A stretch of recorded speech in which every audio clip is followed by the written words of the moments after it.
pas. Mon maître tarde à venir. S'il se met à battre ses compagnons de service, et s'il mange et boit avec des ivrognes, le maître de ce serviteur viendra au jour où il n'y attend pas et à l'heure qu'il ne connaît pas. Et il le serrera et le mettra au rang des hypocrites, car il y aura des pleurs et des graissements dedans. Amen. Tout à l'heure, on a vu les moqueurs. Tout à l'heure, on a vu le peuple d'Israël qui a connu la Torah, qui a connu la loi, la parole de Dieu, qui est reparti. Et là, nous voyons, par rapport à son retour, il y a ce serviteur, il y a cette catégorie de serviteurs que le Seigneur lui-même appelle des méchants. Les méchants vont se mettre à battre leurs frères. Certains commentateurs disent que ce serait frappé par la langue, ça veut dire par la calomnie, par les injures, par les grossièretés, par les faux messages, les faux espoirs. Ils vont se mettre à battre leurs frères. Ça, c'est une réalité. Nous le voyons aujourd'hui. C'est ça notre génération, les serviteurs méchants.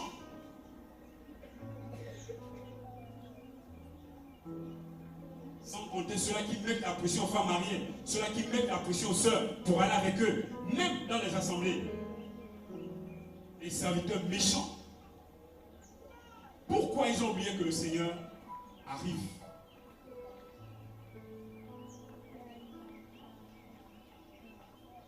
Certains disent au peuple, faites ceci, faites ceci, faites ceci. Voici que Dieu te promet.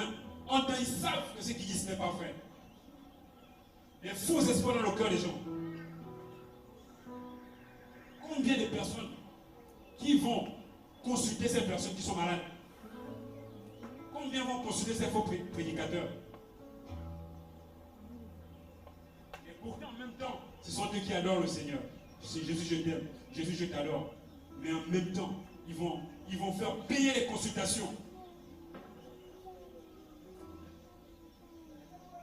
Et les chrétiens sont prêts à aller payer les consultations parce qu'ils souffrent. Frère, la délivrance est proche. Je t'assure. Regarde, même si tu es paralytique, un jour tu vas courir. Amen. Je t'assure. Amen. Si tu tiens bon, un jour tu vas courir avec Jésus. Amen.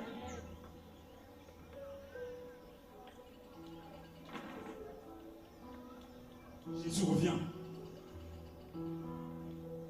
Tu peux être malade, les frères et sœurs peuvent prier pour toi, il n'y a pas la guérison. Tu peux mourir dans ta maladie. Mais si tu crains Dieu, tu vas au ciel. Amen. Mais tu perds quoi? Qu'est-ce que tu vas perdre? Tu ne perds rien. Et je sais qu'espoir, c'est l'avènement du Seigneur qui était la motivation principale des chrétiens de l'église primitive. Quand Paul écrit par exemple aux Thessaloniciens, les Thessaloniciens étaient tellement persécutés que pour eux Jésus revenait là. L'église primitive attendait le retour du Seigneur. À lire les épîtres, Pierre, Paul, Jacques et Jean, la plupart qui ont écrit n'ont cessé de souligner le retour du Seigneur. Mais qu'en est-il de toi et moi, au temps où nous sommes? Dans Matthieu 25, je voulais m'arrêter par là, Matthieu 25, la Bible dit que lorsque les vierges, les 10 sages, les 5 sages et les 5 folles,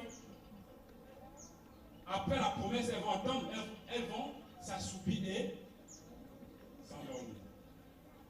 C'est qu'on voit dans nos assemblées, l'assoupissement. Oh, la prière, non, mon frère, tu sais, nous sommes obligés de prier. Un chrétien, Dieu déjà, il sait que même lorsqu'on ne prie plus, le Saint-Esprit prie. On essaie de mettre en place des techniques pour éviter d'exposer dans notre cœur. Non, tu sais, moi je prie en esprit. Hein. L'assoupissement, le sommet, l'église de ça. C'est la tiédeur, c'est la mort. La mort. C'est ça la mort. Et nous sommes dans cette génération. Alors Jésus nous aime. Jésus avec moi. Elle est là, frère et soeur. 2 Pierre chapitre 3, verset 9, nous a dit tout à l'heure que Jésus ne tarde pas à l'accomplissement de sa promesse. Et Habakkuk 2 nous dit la même chose. Que si la promesse retarde, attends-la, elle s'accomplira certainement. Amen. Amen.